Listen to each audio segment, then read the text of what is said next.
Tanpa basa-basi kita lanjut, menghadapi hantu Li. Meskipun Tuan Hantu masih belum keluar dari peti mati itu, tetapi jelas dia telah menjadi jauh lebih serius. Titik api hantu yang samar di udara, secara bertahap membesar, membuat wajah orang-orang di sekitarnya menjadi hijau. Ghost Li menatap bola hijau itu, wajahnya tanpa ekspresi, tiba-tiba melangkah maju. Hampir pada saat yang sama Ghost Li bergerak, bola api hantu itu, seolah-olah terstimulasi, tiba-tiba berkobar tetapi kali ini tidak terbagi menjadi formasi bintang 5. Sebaliknya tiba-tiba naik, menciptakan hembusan angin kencang bersamanya. Debu di kamar mayat berjatuhan seperti hujan. Zhou Yixian dan yang lainnya tidak menyadari. Satu persatu mulai menggosok mata mereka. Dan pada situasi yang semakin menegangkan ini, suasana yang tidak wajar di udara, tampak seperti hendak mengaktifkan semacam mantra aneh yang misterius. Ghost Li menghadapi Tuan Ghost yang misterius ini, tidak berani lengah dan sangat waspada. Tiba-tiba dia mengangkat alisnya, tubuhnya terangkat tiba-tiba ke udara. Hampir pada saat yang sama, gemuruh terdengar dari bawah rumah, seluruh rumah bergetar hebat, seperti gunung yang bergerak. Lengan raksasa kerangka yang besar dan pucat menerobos batu-batu ubin, menghantam keras tempat Ghost Li berdiri sebelumnya. Batu bata hitam di tanah hancur berkeping-keping, pecahan-pecahannya beterbangan. Seluruh ruangan saat itu diliputi oleh teriakan hantu yang melolong. Ghost Li di udara, lengan kerangka itu tampaknya dimanipulasi oleh suatu kekuatan misterius, melompat dan menyerang Ghost Li. Ghost Li mengernyitkan dahinya dengan erat, namun tidak ada kepanikan di sorot matanya. Sorot matanya memantulkan sosok lengan raksasa yang mendekat dengan cepat. Saat hendak menghantam tubuhnya terhuyung dan melayang ke kanan. Saat itu, sehelai rambut pun menghindarinya. Lengan raksasa itu pun menghantam ke bawah. Lagi-lagi terbentuk awan puing. Suasana yang sangat tidak wajar di dalam rumah. Angin kencang yang menusuk dingin. Zhou Yixian dan yang lainnya menempel erat di dinding. Ingin pergi tetapi tidak berani bergerak, karena takut mereka akan terluka dalam kekacauan ini. Namun untungnya, tampaknya perhatian Tuan Hantu tertuju pada hantu Li. Mereka bertiga bersembunyi di sudut meja altar. Kerangka putih itu tidak memburu mereka.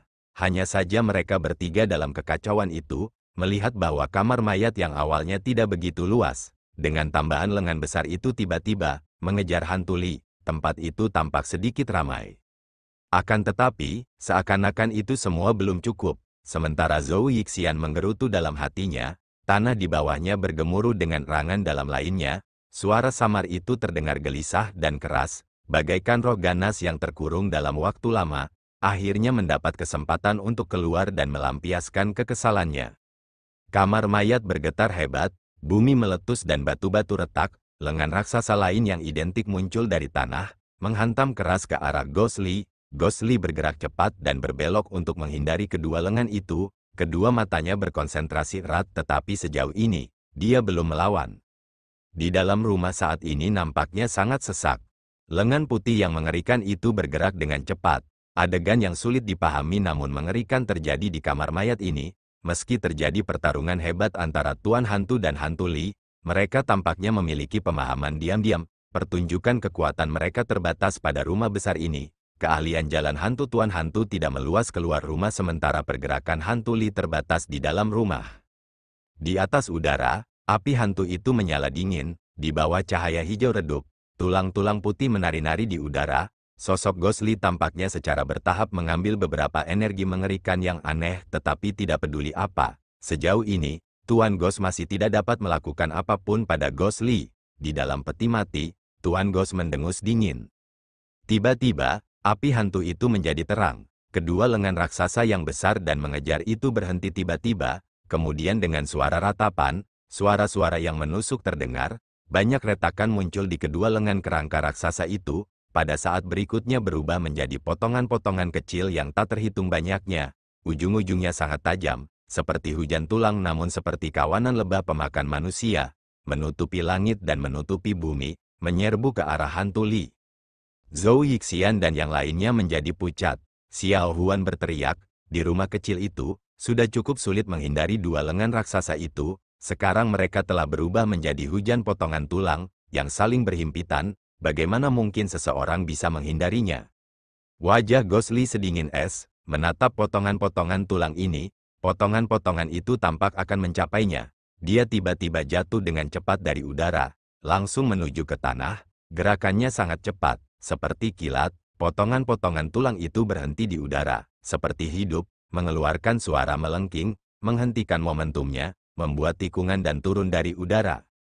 Ghost Lee tampak hendak mencapai tanah, namun sebelum ia benar-benar mendarat, Ghost Lee menepukkan tangannya ke tanah, seluruh tubuhnya menempel dekat ke tanah dan terpental, dan arahnya adalah ke arah peti mati tempat Tuan Ghost berada. Api hantu di udara itu mengejutkan, menyambar secepat kilat dan sejumlah potongan tulang di belakang. Seperti angin yang bersiul, mengejar dengan erat, badai yang dahsyat melolong. Seluruh rumah bergetar hebat, pakaian hantu Lee berkibar liar ditiup angin, tetapi pada saat ini, di mana ada rintangan di depan dan prajurit yang mengejar di belakang, dia tiba-tiba melemparkan tongkat hitam penyerap jiwa dari tangannya. Kekuatan itu hebat, dengan kekuatan aneh yang mengaktifkannya, bola jahat di ujung tongkat hitam itu berputar dengan warna merah tua, garis-garis dan titik-titik darah menyala. Itu adalah pemandangan di mana kekuatan jahat berada di puncaknya. Tepat seperti itu, arah yang dituju oleh tongkat penyerap jiwa adalah tempat Zhou Yixian dan yang lainnya berada. Zhou Yixian, Xiao Huan, dan pendeta Tao anjing liar. Sebelum mereka dapat bereaksi, aliran cahaya hitam tiba-tiba menyerbu ke hadapan mereka. Lapisan udara yang sangat dingin telah menyelimuti mereka sebelum akhirnya tiba. Kekuatan jahat yang samar-samar dan misterius bagaikan iblis yang ganas turun dari udara dan memengaruhi darah di dalam tubuh mereka. Sebuah perasaan yang merasuki tubuh mereka dan keluar. Detik berikutnya, tongkat penyerap jiwa sudah ada di hadapan mereka. Dengan suara, tertancap di dinding di samping kepala Zhou Yixian, hampir seluruhnya terbenam. Zhou Yixian pucat pasi, bahkan lupa untuk mengutuk hantu Lee, segera merasakan gelombang dingin menjalar dari kepala hingga kakinya, tongkat hitam di samping telinganya, bagaikan lengan tak kasat mata, ingin menyeretnya masuk. Ia ketakutan, memaksa tubuhnya untuk bergerak dan baru kemudian berhasil bernapas dalam-dalam. Dan pada saat itu, hujan pecahan tulang dan bola api hantu yang samar itu, bagaikan gelombang tsunami, tiba-tiba berhenti mendadak, membeku di udara. Sesaat kemudian, terdengar suara rangan samar dari dinding. Sebongkah tanah berbentuk manusia tiba-tiba terlempar keluar dari dinding dan mengarah ke hantu Lee.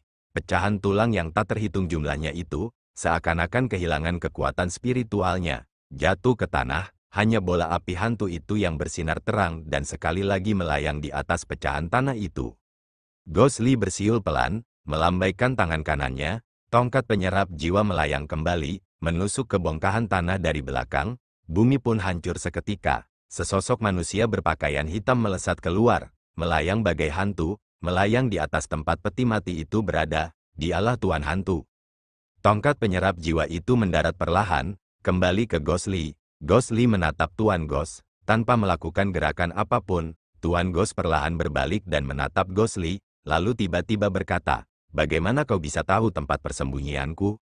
Ghost Lee terdiam, tidak menjawab namun hanya menatapnya dengan dingin. Kerudung hitam Tuan Ghost bergerak sedikit, menganggukkan kepalanya dan berkata, "Baiklah, kita mungkin tidak akan berteman di masa depan. Tentu saja kamu akan menolak untuk mengatakannya. Hanya saja hubungan kita hari ini belum berakhir.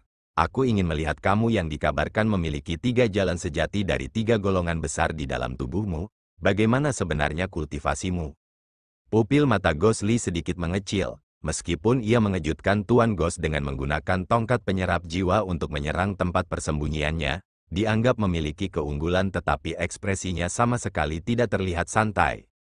Sengaja atau tidak sengaja, tongkat penyerap jiwa menusuk ke dalam blok tanah, tetapi Tuan Ghost seperti penampakan, ruang kosong, ia tidak dapat mengetahui efek kekuatan jahat penyerap jiwa padanya. Orang ini misterius dan tak terduga. Itu benar-benar sesuatu yang belum pernah ditemui Ghost Lee sebelumnya. Melihat konfrontasi antara dua orang itu, sepertinya akan terjadi pertarungan sengit lagi.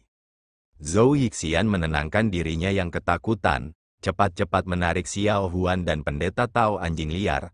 Keduanya terkejut, tahu bahwa itu akan sangat berbahaya dengan kekuatan aneh yang saling bertarung, buru-buru menemukan lubang di dinding yang sudah bobrok dan bergegas keluar. Sebelum pergi, Xiao Huan sepertinya mengingat sesuatu, mengulurkan tangannya dan mengambil tablet Zhou Xingyun bersamanya juga. Ketiganya pergi berturut-turut. Ghostly dan Tuan Ghost jelas menyadari hal itu, tetapi Ghostly tidak bereaksi dan sebagai musuh besar di hadapan Tuan Ghost, dia tampak tidak peduli dengan mereka. Tepat setelah mereka pergi, suara lolongan terdengar lagi dari rumah, pasir dan batu beterbangan. Zhou Yixian dan yang lainnya di luar tembok yang rusak, terdorong beberapa ci ke belakang oleh angin kencang. Zhou Yixian menarik Xiao Huan kembali menjauh, 3 zang penuh sebelum berbalik untuk menatap rumah itu. Tetapi pada jarak yang begitu jauh, dia tidak bisa merasakan pertarungan sengit yang terjadi antara dua ahli bela diri itu. Sepertinya mereka masih mengendalikan kekuatan mereka di dalam rumah itu. Melihat dari kejauhan, cahaya aneh berkelebat dari rumah itu. Selain cahaya hijau samar di awal, sekarang cahaya emas, merah, putih, hijau tua dan cahaya aneh lainnya juga mulai muncul. Jika bukan karena atmosfer yang mengerikan dan mematikan, pemandangan itu agak indah. Xiao Huan menatap rumah itu, berbisik kepada Zhou Yixian yang bersiap untuk berlari. Katanya, "Kakek, apakah kita akan pergi begitu saja seperti ini? Menurutku itu tidak baik."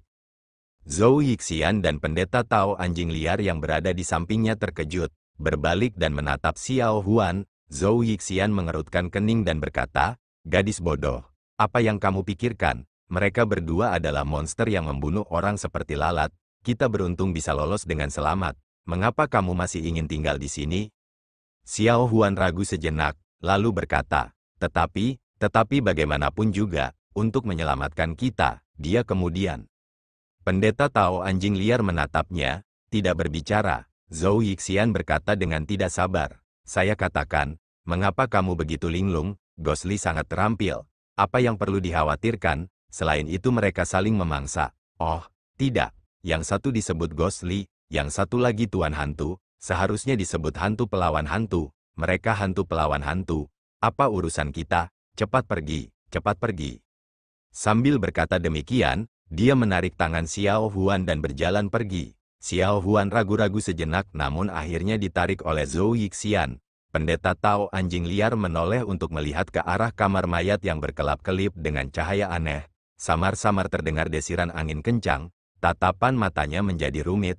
Dia tidak berkata apa-apa, terdiam sesaat lalu berbalik dan mengejar Zhou Yixian dan Xiao Huan. Di kamar mayat, waktu untuk menyeduh secangkir teh telah lewat.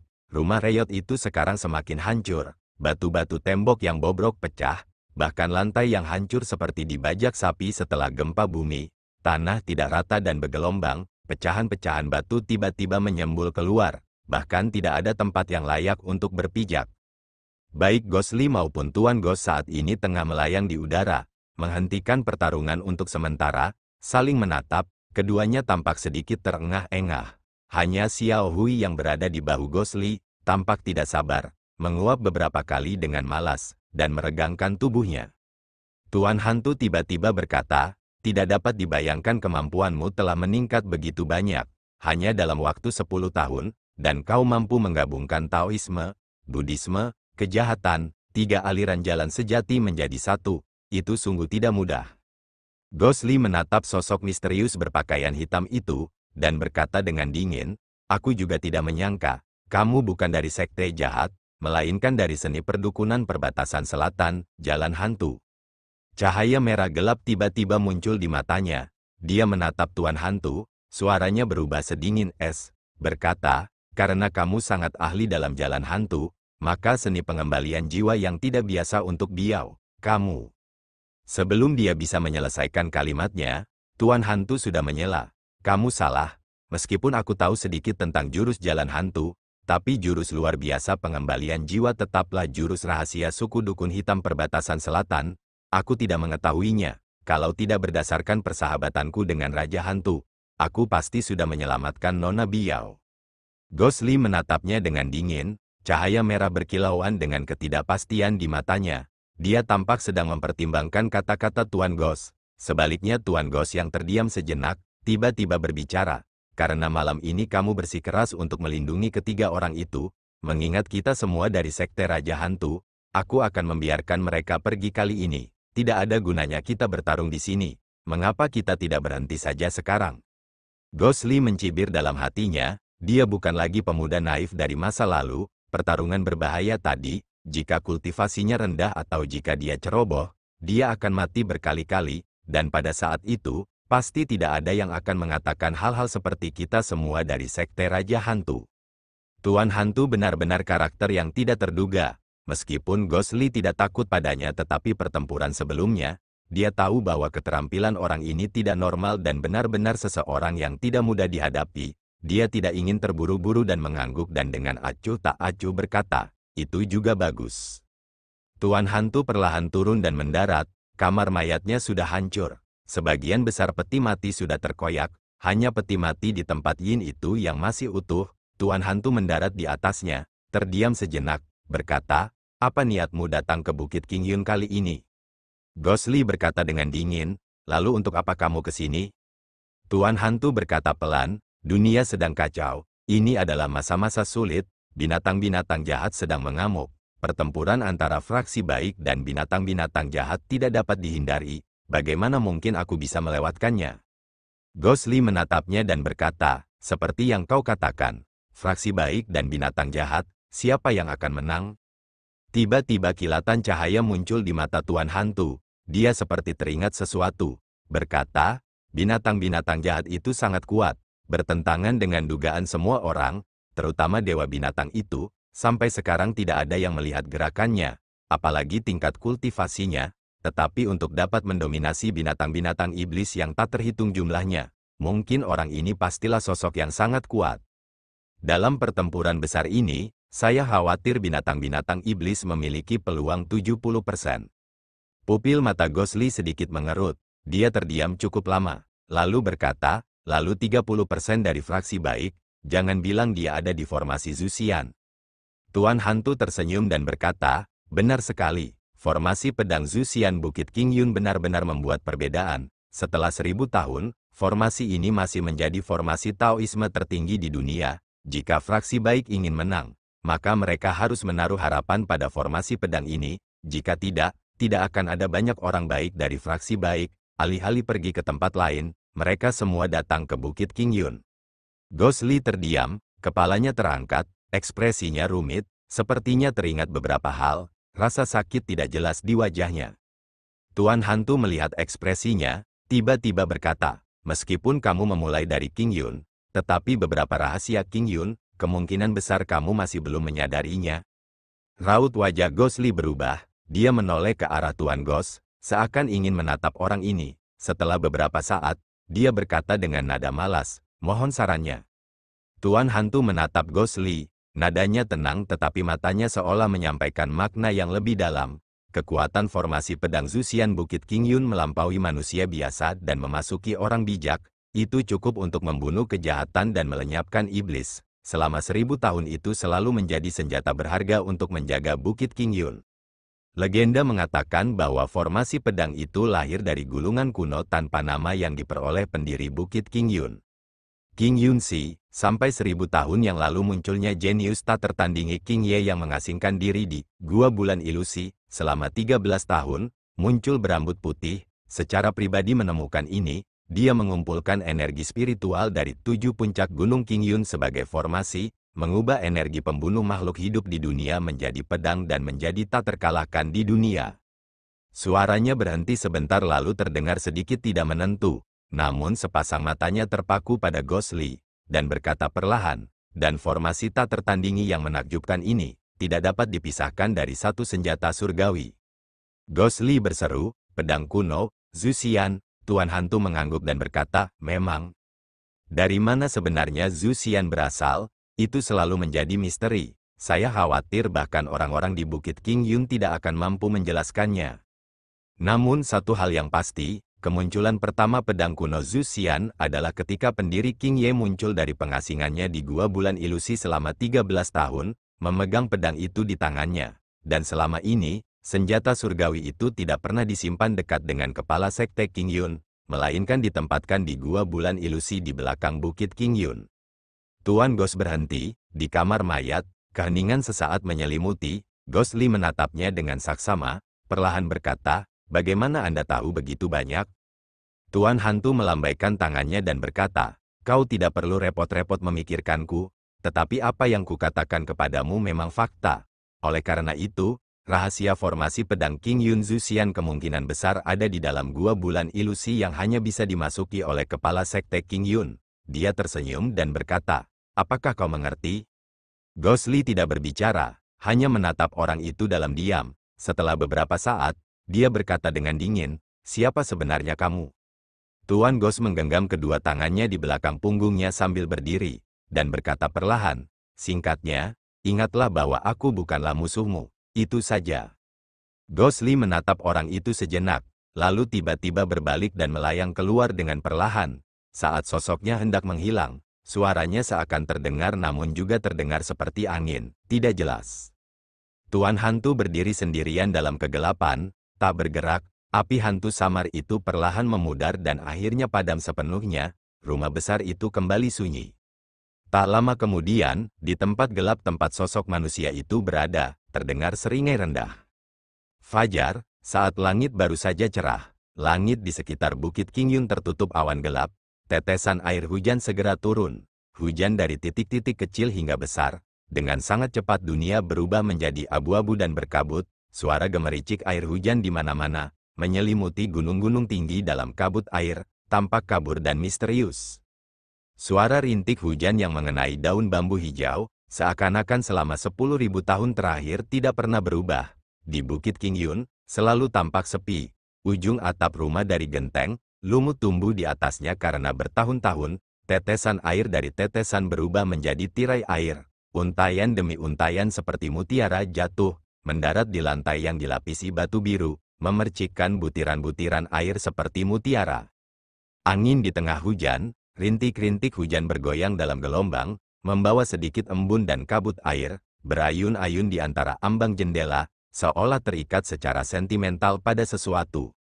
Lu Sueki berdiri sendirian di depan jendela, memperhatikan pemandangan hujan berkabut di luar jendela, bergelombang, di saat yang dingin dan sejuk ini, seolah-olah hanya suara hujan yang jatuh ke dedaunan bambu yang bergema di antara gunung dan sungai surga dan bumi.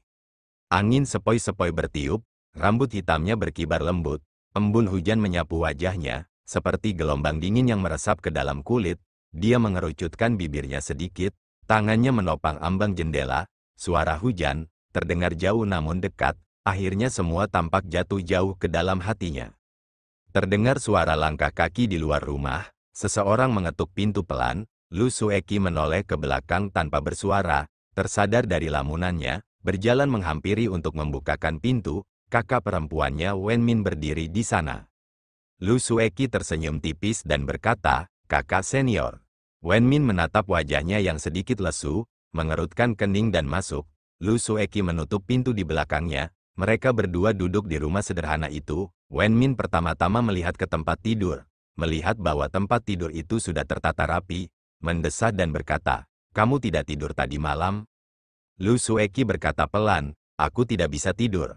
Wen Min menatap Lu Sueki, merasakan tikaman rasa sakit di hatinya. Dia telah memasuki lembah bambu kecil lebih awal daripada Lu Sueki dan selalu berhubungan baik dengannya, dengan karakter Lu Sueki yang angkuh dan sombong. Selain mentor mereka, Su Yu, hanya Wen Min yang paling dekat dengannya. Akhir-akhir ini Lu Sueki mengalami masalah tanpa henti. Wen Min melihat semuanya dan merasa cemas. Meskipun dia sendiri khawatir tetapi tidak ada yang bisa dia lakukan dan hanya bisa menyaksikan tanpa daya ketika hubungan antara Lu Sueki, guru dan berbagai tetua King Yun menjadi semakin tegang. Sejenak suasana di dalam rumah hening, Wen Min pun tidak tahu harus berkata apa. Setelah beberapa saat, Lu Sueki malah angkat bicara, kakak senior, kali ini karena aku benar-benar minta maaf. Wen Min tertegun lalu berkata, apa? Lu Sueki berkata, beberapa hari yang lalu, aku mendengar bahwa Paman Guru Tian dari Lembah Bambu Besar dan Paman Guru Suruh secara pribadi membawa kakak senior Song Daren Song untuk melamarnya, tetapi guru malah menolaknya dan malah terlibat pertengkaran hebat dengan Paman Guru Tian. Wen Min tertawa kecut, ada sedikit kegetiran dalam tawanya, dia menggelengkan kepalanya perlahan. Itu bukan apa-apa, mengatakan ini juga bukan karena kamu, dia dan aku tidak ditakdirkan dan kita semua tahu, guru selalu membenci lembah bambu besar. Lu Sueki menggelengkan kepalanya pelan, berkata, tidak, bukan itu, hari itu adalah hari ketika aku membuat guru marah. Saat aku membuatnya marah, Aku juga menyeretmu ke dalam masalah ini. Kalau saja tidak ada Paman Guru Suruh, Paman Guru Tian juga bersedia memberikan muka sebesar itu dan datang sendiri untuk melamarmu. Kemungkinan besar lamaranmu akan berhasil.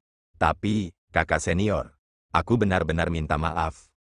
Wen Min tersenyum, menghela napas panjang, berkata, sudah cukup, jangan salahkan dirimu sendiri. Bukankah aku baik-baik saja sekarang dan guru hanya marah sebentar dan belum tentu tidak akan ada kesempatan di masa depan? Berhenti sejenak, dia melirik Lu Sueki, berkata, cukup tentang omonganku, sedangkan untukmu, apa sebenarnya rencanamu? Kau tidak bisa terus-terusan menemui jalan buntu dengan guru? Wajah Lu Sueki berubah sedikit pucat, tetap terdiam.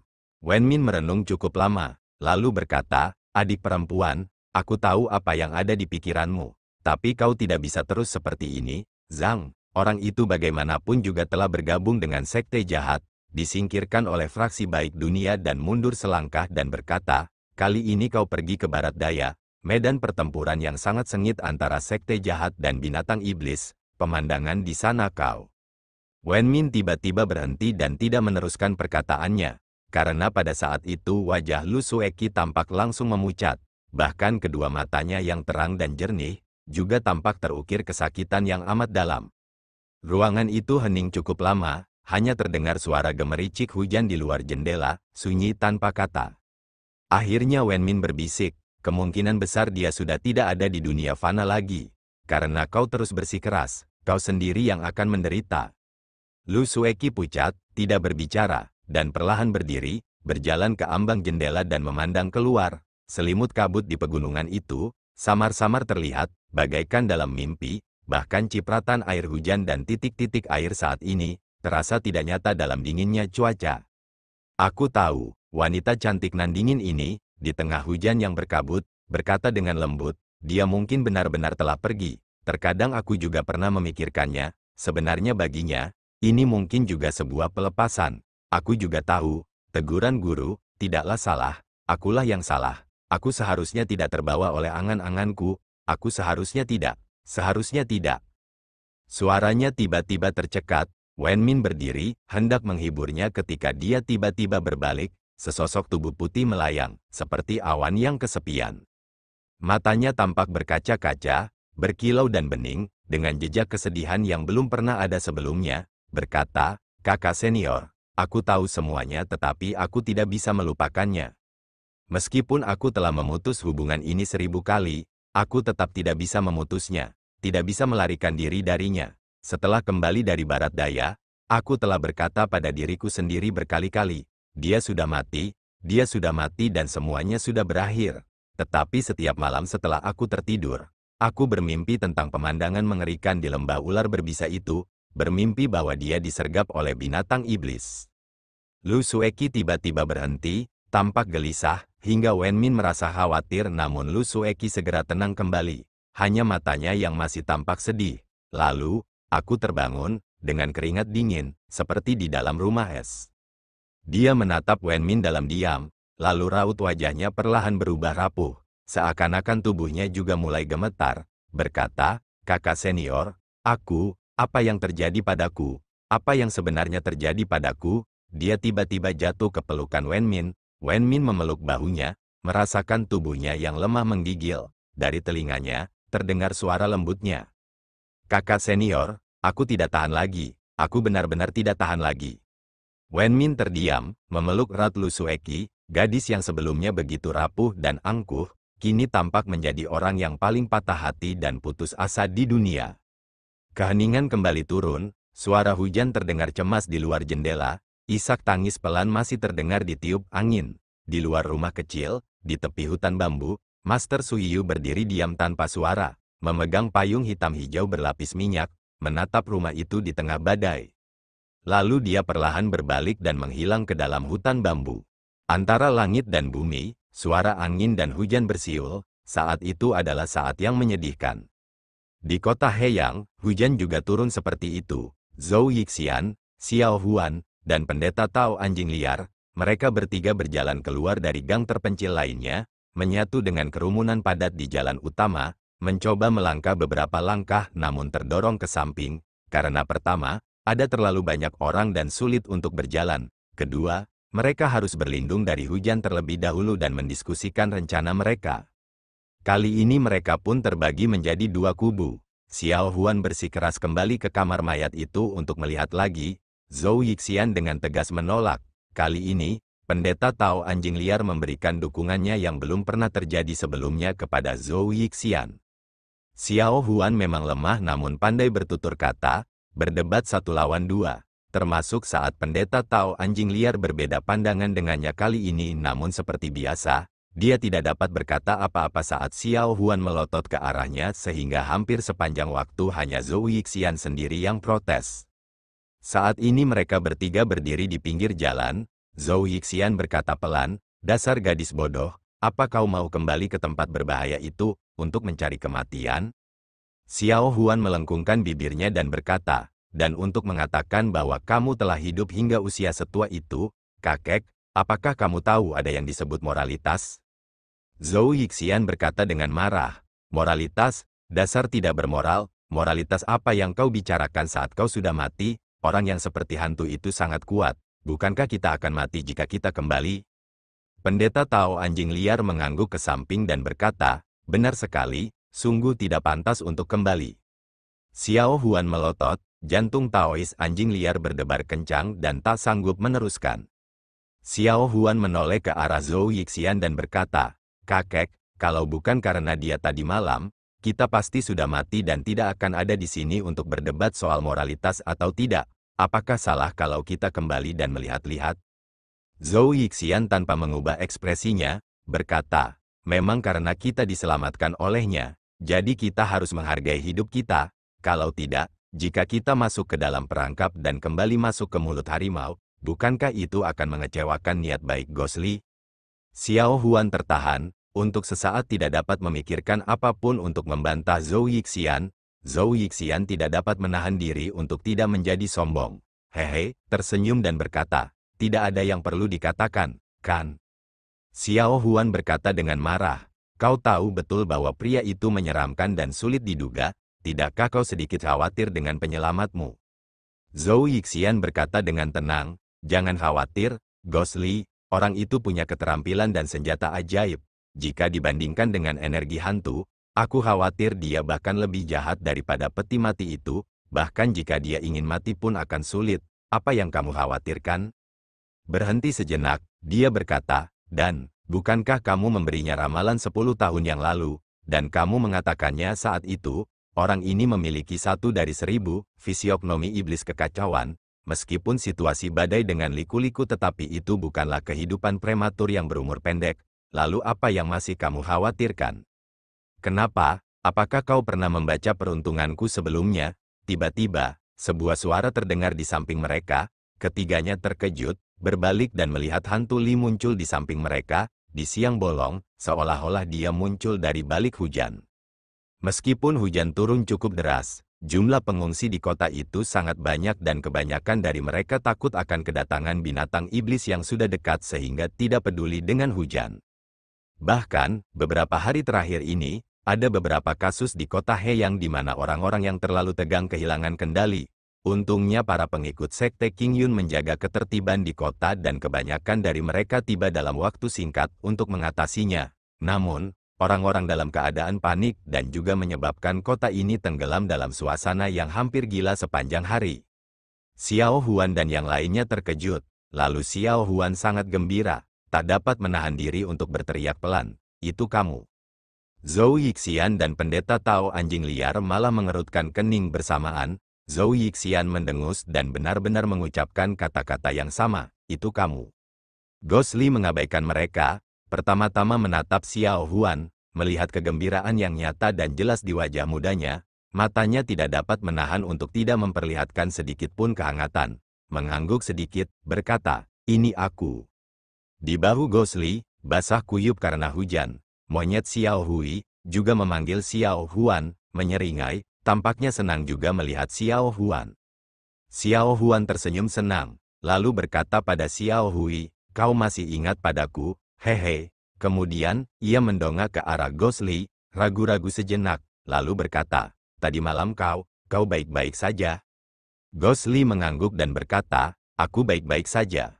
Xiao Huan pun merasa lega, lalu melirik Gosli beberapa kali lagi. Tiba-tiba karena suatu alasan, wajahnya memerah, matanya beralih ke Xiao Hui, tersenyum dan membuka tangannya, berkata, kemarilah, kemarilah dan biarkan aku memelukmu.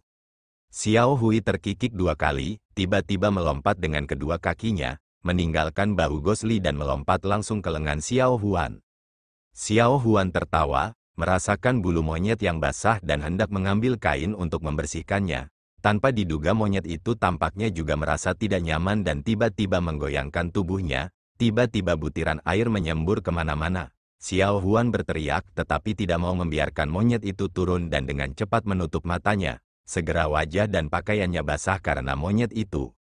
Xiao Huan membuka matanya, menatap Xiao Hui, ketiga mata monyet itu berkedip, tidak bergerak. Xiao Huan mendengus, mengulurkan tangannya dan melemparkan Xiao Hui kembali ke Gosli. Xiao Hui naik kembali ke bahu Gosli, melihat Xiao Huan bergegas merapikan pakaiannya, tidak dapat menahan tawa, zizi, yang keras.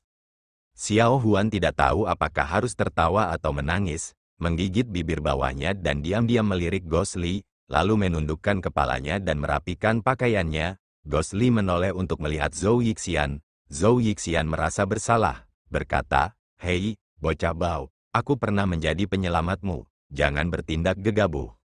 Gosli merenung sejenak, lalu melihat ke sekelilingnya dan melihat orang-orang di sekitar mereka sibuk dengan diri mereka sendiri. Tidak ada yang memperhatikan mereka dan bertanya kepada Zhou Yixian, kalian ini sebenarnya siapa? Zhou Yixian mengangkat kepalanya dan berkata, orang tua ini adalah seorang guru. Xiao Huan dan Taois anjing liar tercengang. Jawaban itu tentu saja membuat orang merasa sangat aneh. Namun Gosli jelas-jelas mengabaikan, Master, ini, dengan tenang dan langsung bertanya, tadi malam jurus aneh melarikan diri dari daratan milikmu. Sudah lama hilang namun legenda mengatakan bahwa jurus ini adalah kemampuan leluhur pendiri sekte King Yunxi yang berkelana di Jianghu. Mengapa kamu memilikinya? Dia menatap Zhou Yixian dan berkata, apa hubunganmu dengan sekte King Yun? Zhou Yixian terdiam sejenak, lalu berkata, baiklah, keadaan sudah seperti ini, aku tidak akan menipu kalian lagi. Xiao Huan dan pendeta Tao anjing liar terkejut, melihat wajah Zhou Yixian yang serius dan tidak terlihat seperti sedang bercanda. Mereka pun tidak dapat menahan diri untuk tidak berubah serius juga. Zhou Yixian terdengar berbicara perlahan, sebenarnya seperti ini, aku, Pak Tua, di masa mudaku, masih muda dan tampan, romantis dan ramah, berbakat dan pintar, tak tertandingi, tidak perlu menatapku seperti ini. Aku akan mengatakannya langsung saja, saat aku masih muda, aku mengumpulkan tanaman obat untuk mencari nafkah. Suatu kali saat aku masuk jauh ke pegunungan untuk mengumpulkan tanaman obat, aku tidak sengaja jatuh ke tebing setinggi ribuan zang. Gosli, Xiao Huan, dan Wild Dog Taois mengerutkan kening pada saat yang sama. Tetapi Zhou Yixian tampak semakin bersemangat saat dia melanjutkan.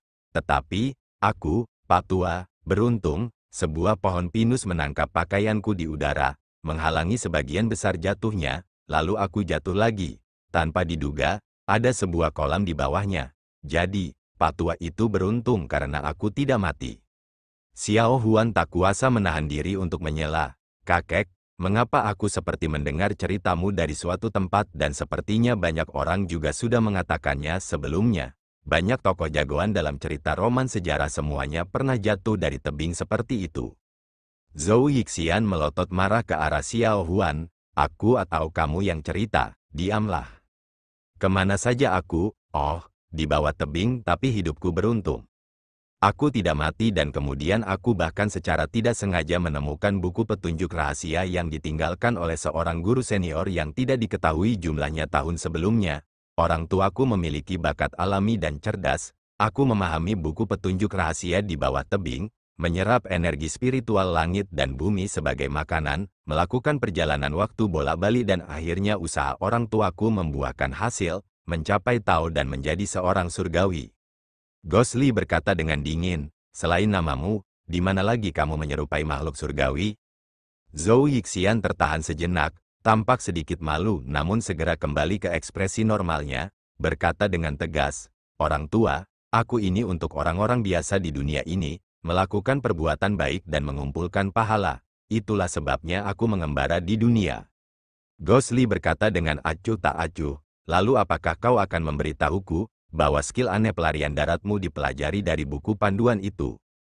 Zhou Yixian mengangguk lagi dan lagi, berkata dengan serius, benar, kalian layak diberi pelajaran. Namun setelah berbicara, dia berbalik menghadap mereka. Bukan hanya Gosli tetapi juga wajah Xiao Huan dan Wild Dog Taoist dengan jelas menunjukkan kata-kata tidak percaya. Gosli menatap orang ini, tentu saja dia tidak akan percaya kebohongan itu. Tetapi karena Zhou Yixian mengarang cerita seperti itu, apapun itu, dia tidak mau mengungkapkan identitasnya.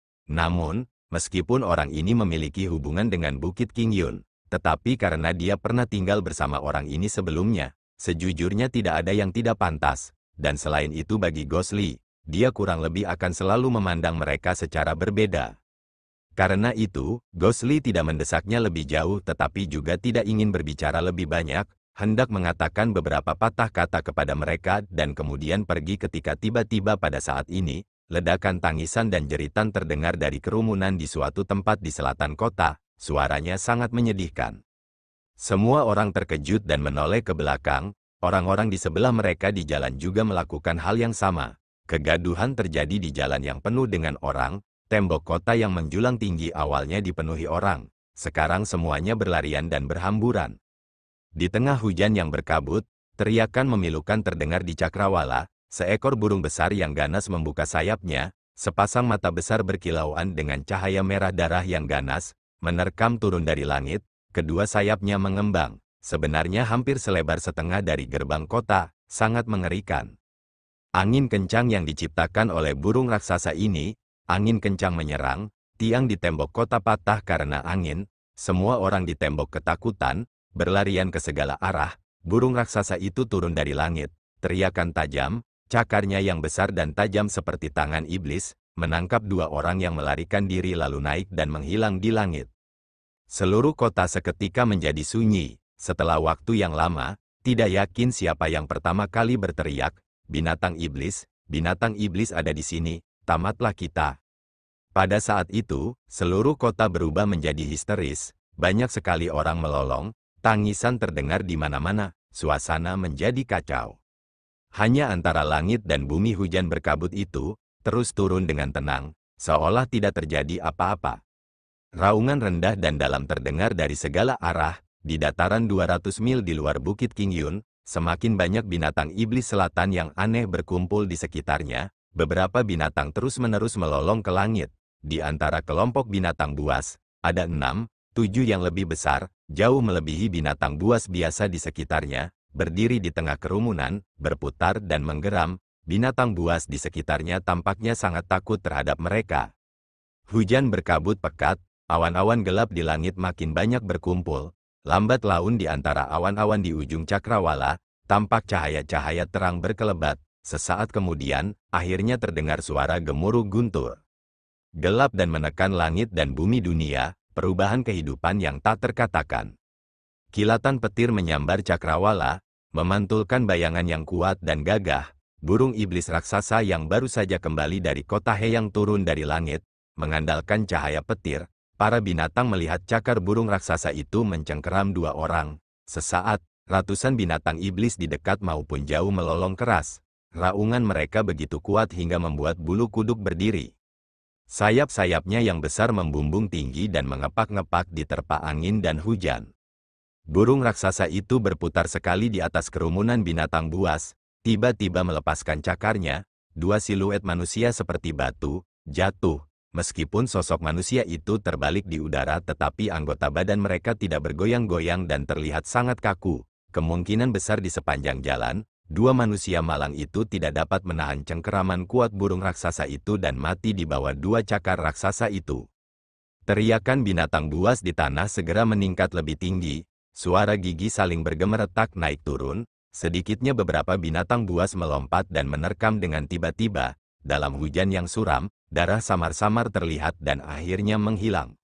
Burung raksasa yang terbang mengitari langit itu menjerit dua kali, lalu terbang lagi sebentar. Lalu seolah menemukan sesuatu, mempertahankan sayapnya, turun dari langit, mendarat di antara kawanan binatang buas yang padat. Tubuhnya yang besar hendak mendarat ketika tiba-tiba sayapnya yang besar membentang, mengeluarkan suara, hu. Angin kencang yang dihasilkan menyebabkan beberapa binatang buas di sekitarnya jatuh ke tanah, melolong. Angin kencang berhembus, burung raksasa itu mengepakkan sayapnya melewati kawanan itu begitu saja. Di sepanjang jalan banyak binatang buas menundukkan kepala mereka dengan hormat untuk menghindar. Di tengah-tengahnya ia bertemu dengan beberapa binatang buas yang besar dan kuat. Masing-masing saling menatap, menolak untuk menunjukkan kelemahan apapun. Burung raksasa itu melayang, tubuhnya membubung ke atas dan ke bawah pada saat-saat tertentu, dari atas binatang buas atau melompat ke dahan pohon, pada saat-saat ketika ia bertemu dengan binatang iblis besar yang sangat menakutkan. Ia lewat tepat di bawah binatang iblis itu.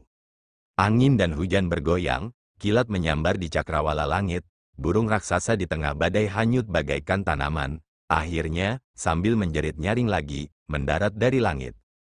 Itulah daerah kawanan binatang buas yang paling padat, di antara gelombang binatang buas yang gelap dan berdesakan, di bawah cakrawala kilat yang menyambar, sebuah gambar payung yang dilapisi minyak tiba-tiba berkelebat keluar, beberapa cabang bunga persik tergambar di atasnya, hanyut perlahan dalam badai. Burung raksasa itu hinggap di samping payung ini, kini sudah dapat terlihat dengan jelas. Sebatang kayu diikatkan ke pegangan payung, bertambah panjang dan ditancapkan ke sebuah batu, dan di bawah payung itu sekarang ada seorang pemuda berpakaian sutra yang indah, duduk di bawahnya, memegang botol anggur dan cangkir, menuang anggur dan minum. Dan di samping pemuda itu, Tao Ti yang jelas-jelas tampak mengantuk berbaring di atas batu, melihat burung raksasa itu hinggap, hanya membuka matanya sedikit, melirik sekilas dan menutupnya lagi. Kawanan binatang buas di sekitarnya meraung gelisah, burung raksasa itu mendarat di tanah, berseru, melambaikan sayapnya yang besar, segera meniup beberapa binatang buas keluar dari area tersebut, langsung teriakan kaget dan marah bergelombang tetapi tidak ada binatang buas yang berani maju untuk menantang. Burung raksasa itu menyapu pandangan arogan di sekitarnya, jelas memandang binatang buas itu dengan jijik dan kemudian berbalik dan menghadapi pemuda itu tetapi saat berikutnya, ia tampak sangat hormat. Menghadapi pemuda di bawah payung, burung raksasa itu berteriak sebentar. Pemuda itu sepertinya mengerti bahasa burung, perlahan mengangguk, burung raksasa itu lagi. Berseru beberapa kali lalu berdiri di tempatnya. Sesaat kemudian ia menggunakan paruhnya untuk membersihkan bulu-bulu tubuhnya.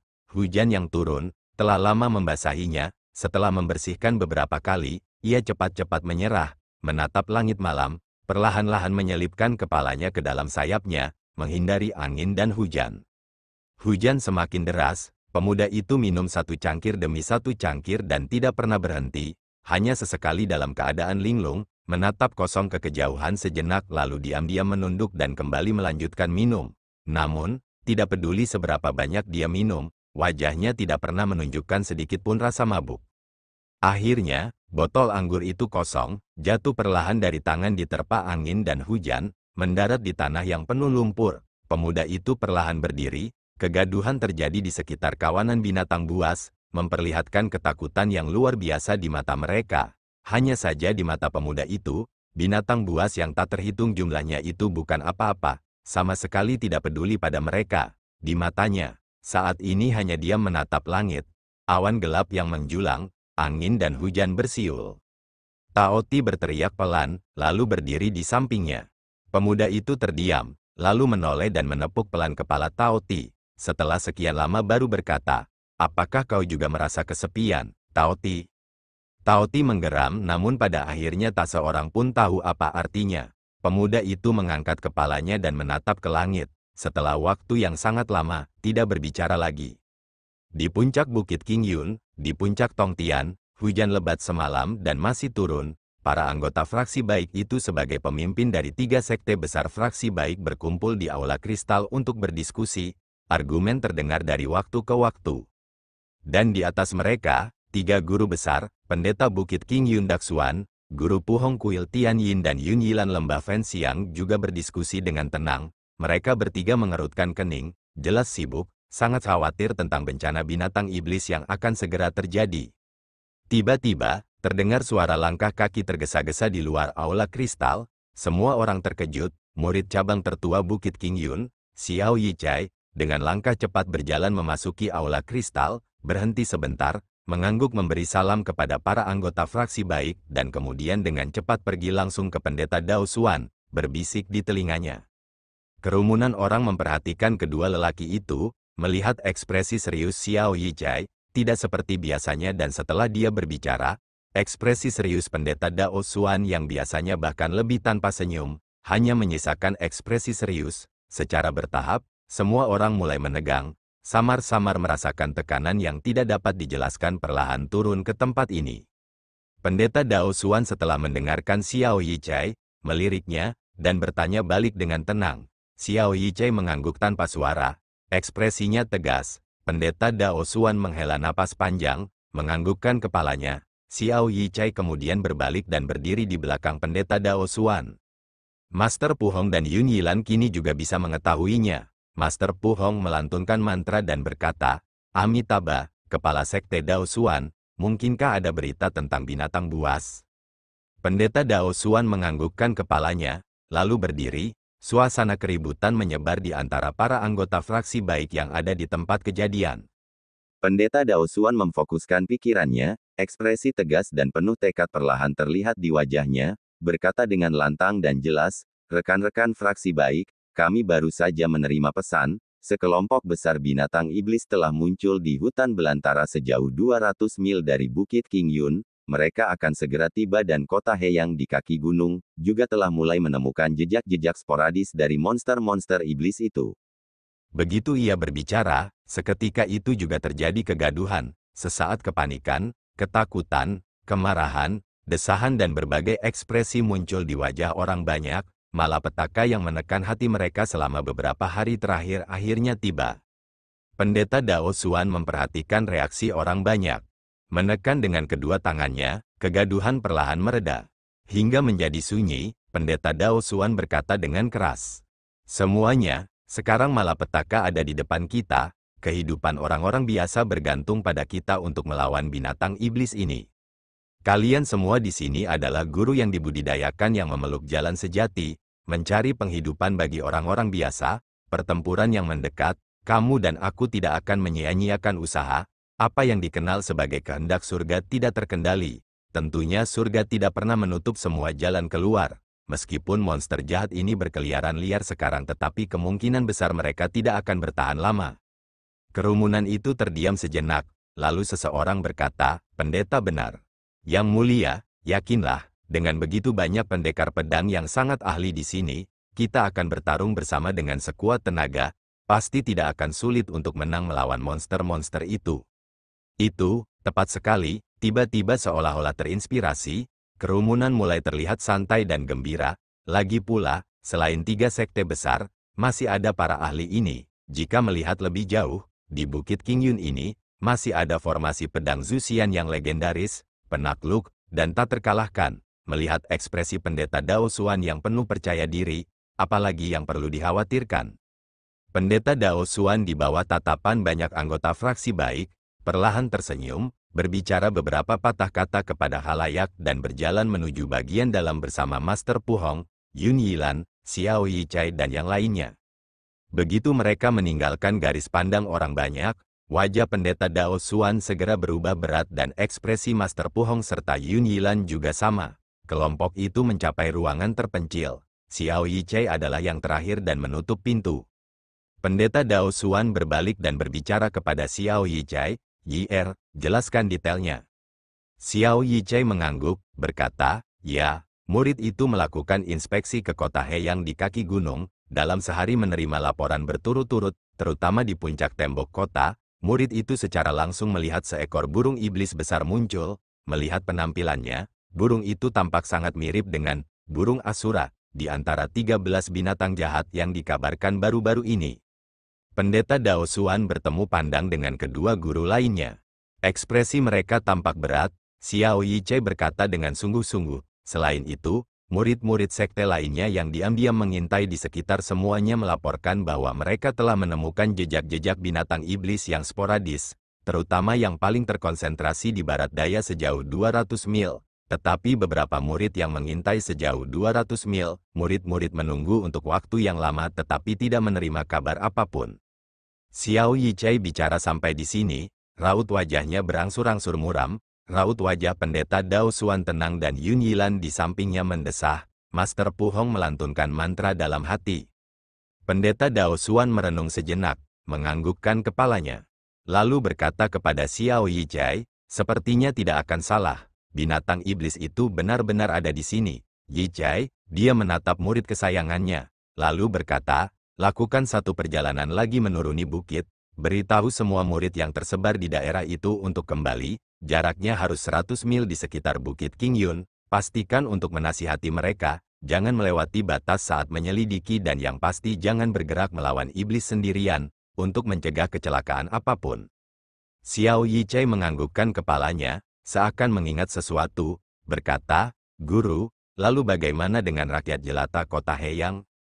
Pendeta Dao Xuan terdiam sejenak lalu berbalik dan menatap Master Pu Hong dan Yun Yilan. Master Pu Hong menangkupkan kedua tangannya dan menundukkan kepalanya. Yun Yilan berkata pelan, sekarang keadaan sudah seperti ini, semuanya akan dipimpin oleh pemimpin sekte yang terhormat. Aku ingin meminta pemimpin sekte yang terhormat untuk membuat keputusan. Pendeta Dao Xuan mengangkat kepalanya sedikit, sebagai tanda rasa terima kasihnya, lalu merenung sejenak, lalu berkata kepada Xiao Yichai, ini memang sulit, tetapi kota Heyang benar-benar terlalu berbahaya dan saat ini kita tidak punya cara untuk turun dan melindungi orang-orang. Kau segera turun ke kota Heyang, pimpin semua murid Bukit King Yun di kota dan beritahu orang-orang biasa untuk bergegas ke utara, paling tidak mereka harus melewati pegunungan King Yun. Sasaran para iblis binatang itu sekarang adalah fraksi baik di Bukit King Yun dan bukan orang-orang biasa. Mungkin setidaknya itu bisa menjamin keselamatan mereka. Xiao Yichai tercengang sejenak, namun melihat wajah pendeta Dao Xuan yang tanpa ekspresi, akhirnya dia mengangguk dalam diam dan berkata pelan, baiklah, kalau begitu muridku boleh pergi sekarang. Pendeta Dao Xuan berkata, ada satu hal lagi, cepat beritahu ke-6 pemimpin cabang lainnya, untuk segera datang ke puncak Tongtian, aku ingin menemui mereka sekarang, ada sesuatu yang perlu didiskusikan. Xiao Yichai mengangguk dan berkata, baiklah, muridku akan pergi sekarang. Pendeta Dao Xuan menghela napas dan berkata, hati-hati di perjalananmu, pergilah. Xiao Yichai menganggukkan kepalanya dan mundur. 2 bulan ilusi, Zhou Yixian terkejut, mengerutkan kening, ekspresi serius yang langka muncul di wajahnya, setelah ragu-ragu sejenak, berkata, mengapa kamu menanyakan itu? Gosli berkata dengan acuh tak acuh, bukankah kamu selalu berpengetahuan luas dan memiliki banyak pengalaman? Aku tiba-tiba tertarik dengan gua ini jadi bertanya kepadamu tentangnya. Seberapa banyak yang kamu ketahui tentang gua ini? Zhou Yixian melirik Gosli, dia tampak tenang dan kalem, tidak ada yang tahu apa yang sedang dipikirkannya, ekspresinya penuh misteri. Pada saat itu, mereka masih berada di kota Heyang tetapi suasana kota saat ini benar-benar berbeda dari tadi malam, di mana burung raksasa itu muncul, ketakutan orang-orang akhirnya menjadi kenyataan, orang-orang yang cemas di bawah tekanan ketakutan yang luar biasa, semakin banyak orang yang sudah berada di ambang kehancuran, dari waktu ke waktu beberapa orang terlihat meneriakkan omong kosong di jalan, perilaku mereka seperti orang gila. Zhou Yixian mengalihkan pandangannya, berbagai pikiran melintas di benaknya, dan berkata perlahan, kau tidak berencana melakukan sesuatu yang aneh kan? Xiao Huan dan Taois anjing liar juga melihat ke arah Gosli, Xiao Hui di bahu Gosli sepertinya merasakan sesuatu juga, menyeringai ke arah mereka dan membuat wajah monyet. Gosli berkata dengan acuh tak acuh, menurutmu apa yang bisa kulakukan? Zhou Yixian tertawa sinis, berkata, sebenarnya aku tidak tahu banyak tentang gua bulan ilusi. Gua ini juga tidak terlalu terkenal, hanya saja karena ribuan tahun yang lalu pendiri King Ye mencapai pencerahan setelah menyendiri di sana, di saat yang sama pedang kuno Zuxian muncul dari sana, gua itu pun menjadi terkenal. Namun beberapa tahun terakhir ini tempat itu hanya menjadi tempat untuk menyimpan pedang kuno Zuxian dan hanya ketua sekte King Yun yang dapat memasukinya.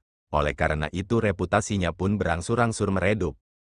Hantu Li berkata, oh, masih ada lagi. Zhou Yixian ragu sejenak, lalu berkata, aku tidak peduli apa yang ingin kau lakukan, tapi tempat itu, sebaiknya kau jangan masuki.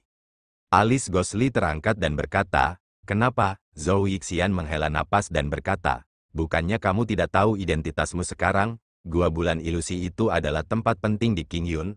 Bagaimana kalau kamu ketahuan di Bukit Qingyun? Jangan lupa, sekarang di Bukit Qingyun, tidak hanya ada puluhan ribu orang dari fraksi baik. Bagaimana kalau identitasmu terbongkar? Aku khawatir meskipun kamu berubah menjadi burung, akan sulit bagimu untuk melarikan diri. Ghost Lee berkata dengan dingin, itu urusanku, kau hanya perlu memberitahuku tentang Gua Bulan Ilusi. Zhou Yixian menggelengkan kepalanya, bergumam, sekarang anak-anak muda ini benar-benar tidak punya kesabaran. Baiklah, gua itu bernama Bulan Ilusi. Rumor mengatakan bahwa pada malam bulan purnama, di depan gua ada batu aneh, berwarna-warni dan megah, seperti ilusi, seperti dalam mimpi, tetapi yang lebih penting, sebenarnya ada area alami di dalam gua, yang akan menyebabkan orang yang berjalan melewatinya, jatuh ke dalam ilusi. Jika kemauan seseorang tidak kuat dan teguh, dia akan tenggelam dalam ilusi itu, tidak dapat melepaskan diri, seluruh kehidupan kultivasinya akan hancur dalam 1 hari. Ghost Lee tertegun sejenak, lalu berkata, apa, ada hal seperti itu? Zhou Yixian mendengus, menatap Ghost Lee dari ujung kepala sampai ujung kaki, dan berkata, aku menyarankanmu untuk tidak berangan-angan, memasuki Gua Bulan Ilusi itu, hanya ada jalan kematian. Ghost Lee mencibir dan berkata, bagaimana kau bisa yakin? Zhou Yixian berkata, aku tahu kamu tidak yakin dan juga tahu bahwa karaktermu kuat. Tetapi aku akan mengatakan yang sebenarnya kepadamu. Ekspresinya perlahan berubah serius, sikap yang tak terduga tegas tetapi tidak marah. Dengan suara yang dalam berkata, apa yang disebut tekad, tidak sesuai dengan karaktermu. Menurutku, seluruh hidupmu adalah angin yang bertiup kencang dan awan yang berhamburan. Catatan penerjemah, bergolak, liku-liku seperti gunung, kesedihan di hatimu banyak. Jika kamu jatuh ke dalam ilusi, aku khawatir itu pasti akan memicu masalah di hatimu dan kamu tidak akan bisa membebaskan diri. Dia terdiam sejenak, seolah ragu-ragu, namun setelah berpikir sejenak, akhirnya berkata, dan senjata ajaib yang ada padamu adalah benda yang sangat jahat dan mengancam. Darah dan jiwamu sudah lama menyatu dengan kekuatan jahat sinister orb. Benda jahat seperti itu dalam ilusi semacam itu, malah akan semakin merugikan dan tidak membantumu. Jadi aku akan menasihatimu satu kalimat, lebih baik lupakan saja pikiran itu. Ghost Lee menatap Zhou Yixian, seakan-akan baru pertama kali melihat orang ini. Dia hanya memperhatikan dalam diam. Zhou Yixian malah balas menatap lurus. Setelah beberapa lama, Ghost Lee tidak berkata apa-apa, dan perlahan berbalik pergi. Pada saat itu, terjadi keributan lain di kota Heiyang. Sejumlah besar pengikut Qingyun muncul di jalan, berbicara dengan keras kepada rakyat jelata. Zhou Yixian dan yang lainnya tercengang, berdesakan untuk mendengar. Para pengikut Qingyun mengumumkan kepada orang banyak, binatang iblis akan segera tiba di sini. Kota Heiyang tidak lagi aman dan meminta orang-orang untuk menuju ke utara, setidaknya melewati pegunungan. Zhou Yixian tampak gelisah setelah mendengarkan, menggelengkan kepalanya dan mendesah tak henti-hentinya, menoleh ke Xiao Huan dan yang lainnya. Ini buruk, di mana Ghost Lee, orang itu? Xiao Huan dan Taois anjing liar terkejut dan segera berbalik, namun yang terlihat hanya ruang kosong di belakang mereka. Kerumunan itu sangat padat, bagaimana mereka bisa menemukan sosok Ghost Lee? Lautan manusia, kegaduhan suara. Zhou Yixian berdiri di tengah kerumunan, mengerutkan kening dan menggelengkan kepalanya. Xiao Huan di sampingnya terdiam, hanya menatap jauh ke depan. Setelah waktu yang lama, dia mendesah pelan, dalam suara itu, sepertinya ada kesedihan. Terima kasih guys telah mendengarkan.